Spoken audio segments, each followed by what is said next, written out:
अगला सवाल मेरा अमित शाह जी शब्दों के संयम पर है। वैसे नेताओं का स्टैचर जितना बढ़ता है संयम भी बढ़नी चाहिए, मगर लालू प्रसाद यादव जी ने हाल ही में एक बहुत ही विवादित बयान दिया था जिस पर पिछले 2-3 दिन से इस पर ही बहुत डिबेट हो रही है। उन्होंने कहा था कि मोदी जी का परिवार ही नहीं है।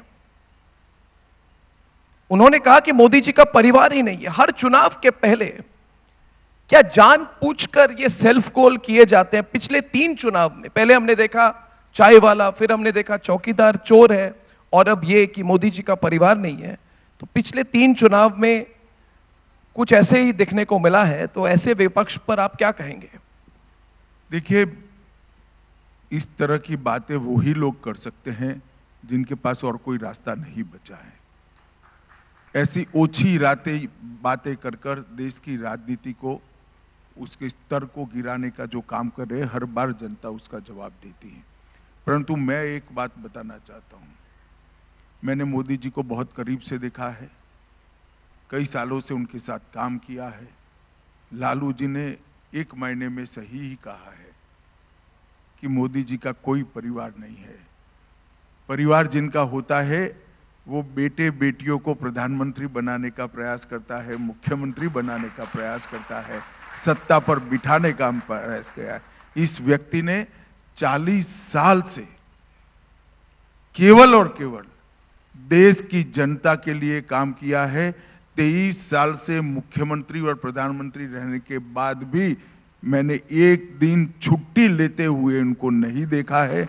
सुबह 5 बजे से रात को 1 बजे तक अहर्निश काम काम काम, एक दिशा में काम और सेल्फलेस काम करते हुए मैंने देखा है।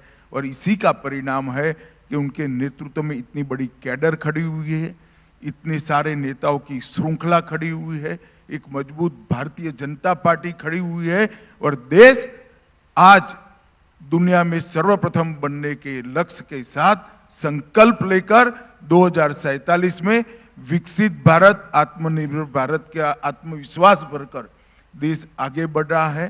पूरी दुनिया कोई भी समस्या हो, पर्यावरण की हो, आतंकवाद की हो, इथेनॉल ब्लेंडिंग की हो, या दुनिया में आए हुए विखवादों और विवादों की समस्या हो, हर समस्या में दुनिया राह देखती है। देश के प्रधानमंत्री नरेंद्र मोदी क्या कहते हैं, और जो कहते हैं वो ट्रेंड बनता है, जो कहते हैं उसको पूरी दुनिया स्वीकार करती है। और मैं मानता हूं कि लालू जी कभी ये राजनीति नहीं समझ पाएंगे, कि परिवारवादी पार्टियां कभी ये राजनीति नहीं समझ पाएंगी, क्योंकि इनके जीवन का लक्ष्य कभी भी देश नहीं रहा है, देश का गरीब नहीं रहा है, देश की जनता नहीं रही है, देश का सम्मान नहीं रहा है। उनका लक्ष्य केवल और केवल अपने बेटे बेटियों को राजनीति में उच्चस्थ स्थान पर बिठाना रहा है। वो सहन ही नहीं कर सकते कि एक गरीब घर का बेटा, चाय बेचने वाले का बेटा, जिसका कोई राजनीतिक बैकग्राउंड नहीं है, कोई जाति का बैकग्राउंड नहीं है, वो इतने बड़े देश का प्रधानमंत्री बनेगा, 2 बार बनेगा, 3 बार बनेगा, और सफल प्रधानमंत्री बनकर देश को महान बनाएगा। वो सहन ही नहीं कर सकते।